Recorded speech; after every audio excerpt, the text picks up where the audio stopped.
guys, this is Warren with Good Day Gamers, and today I'm going to bring you guys a tutorial on how to play Alien Commander for Natural Selection 2. Now, this isn't going to be one, like this tutorial isn't going to be over how to play a good Alien Commander. It's just the basics on how to use the Alien Commander and just the interface of the Alien Commander. So, let's get started. Okay, now, if you've played Natural Selection 2 before as, say, the Marine Commander, you're probably going to notice some differences here, such as the cysts everywhere. Now, what these actually do is that they spread infestation everywhere, so you can build your buildings on it.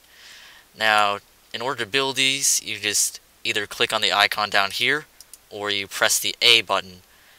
Now, another requirement for building these is that you have to put them within this circle right here. If you don't put them in the circle, it'll just say that the cyst has to be built closer to another cyst.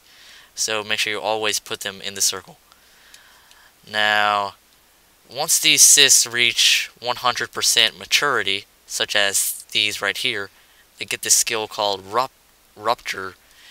Now, this makes a cyst splash infestation in a huge, like in this circle around it, and it slows down the Marines. And I'm not actually sure if it does damage or anything. I'm pretty sure it does a little damage, but probably not that substantial. Now, on to the Harvesters. Now, for the Harvesters, your infestation actually has to be on the resource point. So if I actually just try to place a Harvester right here, right now, it'll say it needs to be placed on infestation. So I'm just going to place a cyst right here and wait for that to grow. Oh, also, another thing about cysts, if a cyst breaks, like if a cyst just dies over here, any cysts that were connected by that cyst, instantly, like, it just dies over time. It just takes damage over time. So you have to watch out for that and make sure that none of your cysts die. So anyways, okay, now that the infestation has grown over the resource point, I can put the Harvester on it. What the crap? That's weird.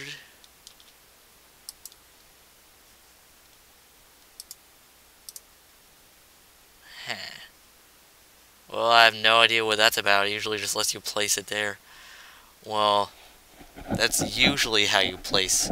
Oh, that's probably why. I'm in Marine territory. Yeah, you have to place it in your territory. Otherwise, it'll probably just say it won't work. Anyways. Onto the whips. Whips are defensive structures that are placed to combat enemy Marines from coming in and destroying your hives. They can also bat away grenades if thrown at them, and you can uproot them and make them move around to different locations on the map, and then you can just reroute them. They also have this thing called Bombard. Once they reach 100% maturity, it'll be able to learn this, and it'll shoot long-range projectiles at the Marines instead of just close range. Now, onto the hives. Now, there are 3 different kinds of hives. There's the Crag Hive, which provides armor upgrades and some healing structures for your aliens. There is also a Shade Hive, which gives your aliens skills like silence and cloaking, and it also allows you to build another structure that cloaks all buildings in one general area, and we'll get to that later.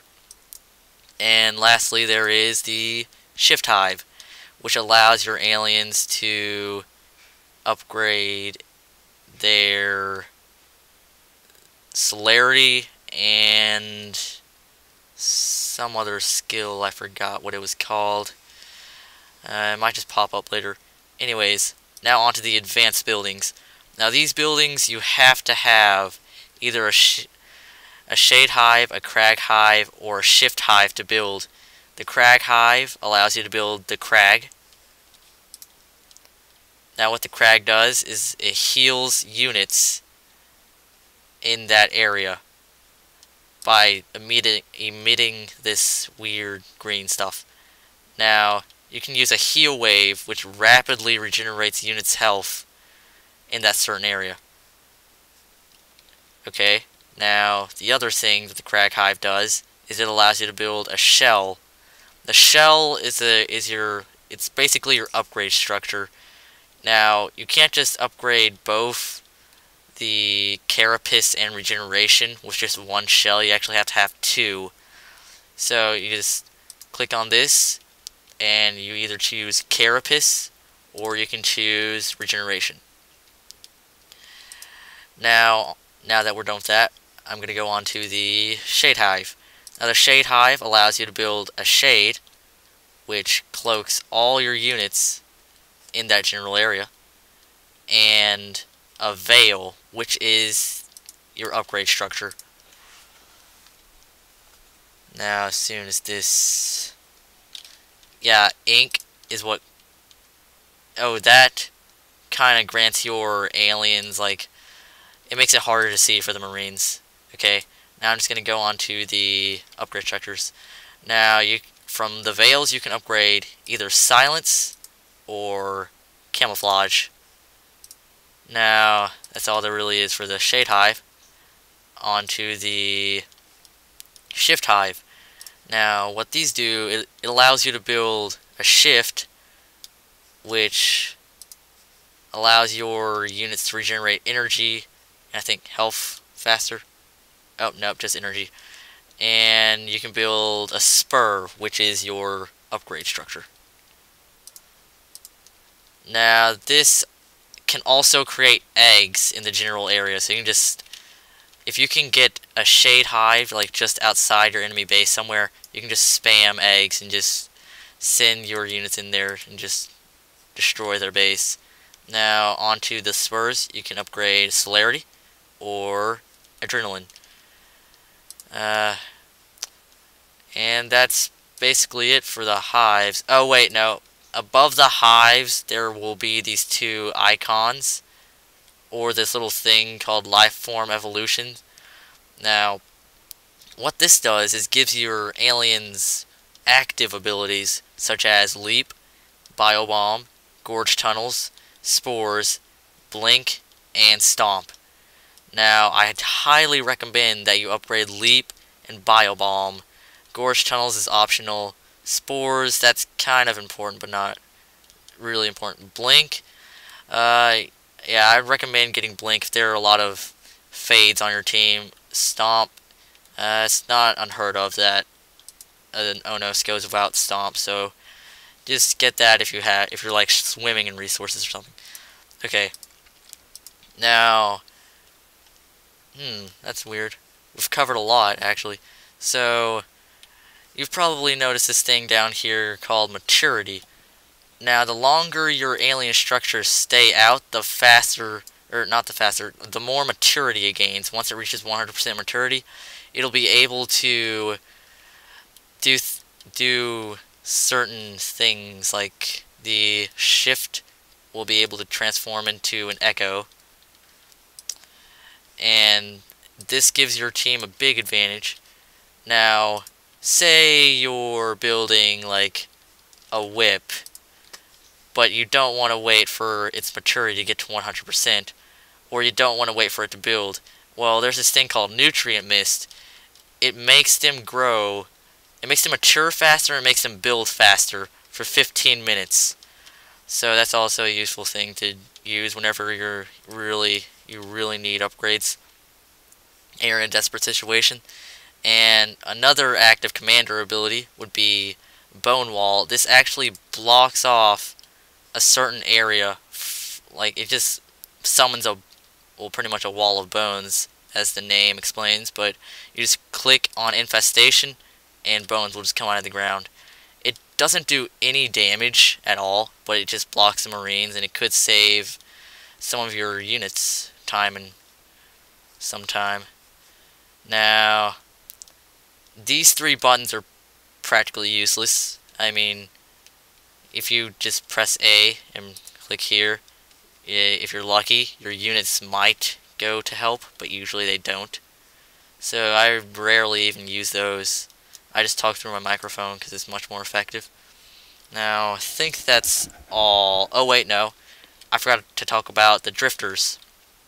Now, drifters are kind of like invisible wards. You just place them somewhere on the map, and they reveal that area of the map. So, you can just pretty much keep the enemy under surveillance at all times, and they'll pretty much never know.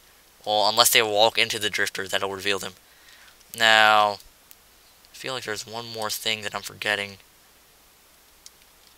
Oh, yeah, the drifters can also emit these things called enzyme clouds that allows your aliens to attack faster within the radius of the enzyme cloud, but it only lasts for like 2 seconds, so use it sparingly. Well, let's see. Hold on, guys, I'm trying to find what I'm missing. I know I'm missing something. Oh yeah, all the active abilities for the buildings. Okay, once the shade reaches 100% maturity, it'll learn hallucination. That allows you to create a fake unit, like, say, an Onos, and the Onos will just... I don't think it'll do any damage, but it'll surprise Marines, and they'll be scared as crap. So just... There are two things that you can do. There are two, like, phantoms, I guess. Just the unit phantom and the building phantom. The building phantom allows you to fake buildings, and the unit phantom allows you to fake units, such as the Onos. Now what you do to control these, you click on them, and you just right click. And it may appear to be pink and translucent on your screen, but on the Marines it'll actually look real. So you can use that to your advantage. And now let's see what else. I've already gone over the shift. Yeah, you can move the structure somewhere else on the map, such as, say I want the shift to be over here. Now you just wait for the thing to teleport, kind of, and it just pops out of the ground. Okay, now the crag actually doesn't have an active. Well, that's about all. Oh wait, no, the eggs.